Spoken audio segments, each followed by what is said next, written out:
As I'm sure we are all aware, we are living through one of the most historic times in American and potentially worldwide history. Across our country, businesses have shut down, places of recreation and entertainment are closed to the public, and people are adjusting to a new, hopefully very temporary, way of life. It may be sad to think that this is our new normal, but the process of social distancing is probably the best hope we have for returning to normal life. Social distancing is the act of placing a physical distance of at least 6 feet between yourself and another person in order to slow the spread of the historical coronavirus, COVID-19. Authorities and health officials worldwide have placed legal orders on cities and businesses to follow this procedure and close buildings and public places where large gatherings are unavoidable. Even still, some people are refusing to follow these procedures. Social distancing only works if everyone does it. Avoiding any contact that is absolutely unnecessary and only leaving your homes when it is necessary are ways that we can and must social distance in order to return to our normal lives. If you are not familiar with what social distancing is, allow me to elaborate on how it works. According to the Centers for Disease Control, limiting face-to-face contact with others is the best way to reduce the spread of COVID-19. How can you practice social distancing? You should stay at least 2 arms lengths away from other people that you do not know if they are exposed to the virus. You should avoid gathering in groups.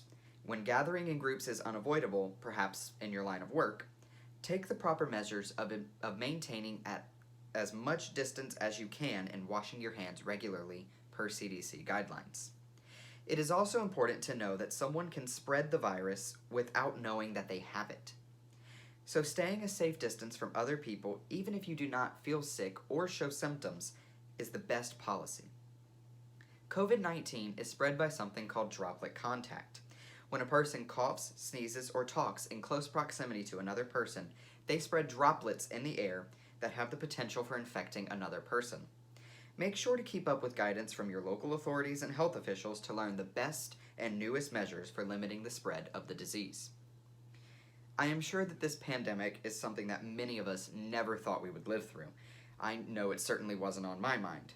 I do not work in an essential industry, so I have been able to social distance since mid-March when Mississippi case numbers began to be reported and began to rise. I understand that many of you may work in essential industries and may not be able to completely avoid person-to-person contact.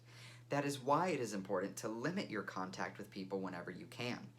COVID-19 is a disease that affects the immune system, and for everyone, even the young, it is very hard to overcome. Those with weakened immune systems, such as the elderly or those with immune system disorders, are in particularly high-risk populations. I have seen so many people, particularly young people, use the excuse that they are not in a high-risk population and can beat the virus to say it is all right for them to hang out with friends or go on a shopping trip. These people are not stopping to think about the high-risk people that they may potentially transmit the virus to. They are not thinking that they may bring this disease home to their elderly grandparents. That is why I have been imploring people when I see their Snapchat and Instagram stories of them at a bonfire with all their friends. I want people, even those listening to this speech, to think about how it would feel to know that you transmitted the virus to someone who couldn't beat it. I want everyone to think about how easy it is to avoid this transmission by social distancing. According to the Institute for Health Metrics and Evaluation model predicting the number of American deaths, social distancing is working. On April 1st, the model predicted that American deaths from the virus would peak at roughly 2.7 thousand. Since Americans have taken a step back from normal life for the time being, the model has fallen. On April 9th, the model fell down to roughly 2,000 deaths. The number of confirmed deaths at the time met that number and began to fall with the model. It is important that we remember that we are the ones causing the model to fall.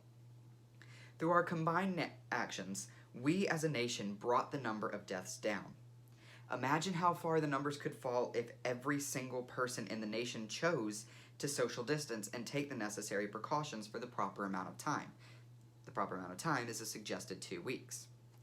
We must also remember that we could be the reason the numbers on the model could begin to climb once more. If we look at these numbers and decide that it is fine to stop, we run the risk of a second wave of infection. That is why it is important for government and health officials to open businesses and gatherings in small phases. If we allowed all parts of the economy to open all at once, there would be a rush of people back into an infected world, leading to more hospitalizations and deaths. We must continue to take all necessary precautions and keep all of our citizens safe. This does not mean that businesses in other places cannot reopen at all, but they may reopen slowly and safely. In Florida, for example, beaches are slowly beginning reopening while following social distancing guidelines. According to an NBC Miami article, beaches in Flagler County, Florida were reopened last Wednesday for limited recreation for a few hours in the morning and evening. Local authorities have been barring guests with lounge chairs or coolers from entering the beach in order to prevent them from potentially hosting a large gathering. Officials say that they want to prevent social gatherings where shared food and drink in close proximities may contribute to the spread of COVID-19, but also want to leave the beaches open to guests seeking healthy recreation.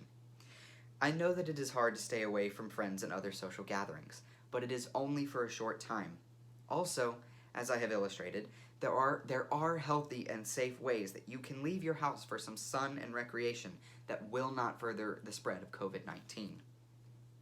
I believe that it goes without saying that social distancing is hard, and we are all beyond ready for it to be over. We have to stop ourselves and think of what could happen if we do end this process too soon. The closest thing our world has ever seen to this pandemic was the 1918 Spanish flu, according to CNN. During this pandemic, businesses were asked to close. People were forced to stay home and avoid social gatherings. Does that sound familiar? It is exactly what we are doing today. People became agitated after so much time at home, and businesses wanted to reopen as soon as death numbers began going down. Soon, governors gave in to the pressures from business people and opened their states for business once more.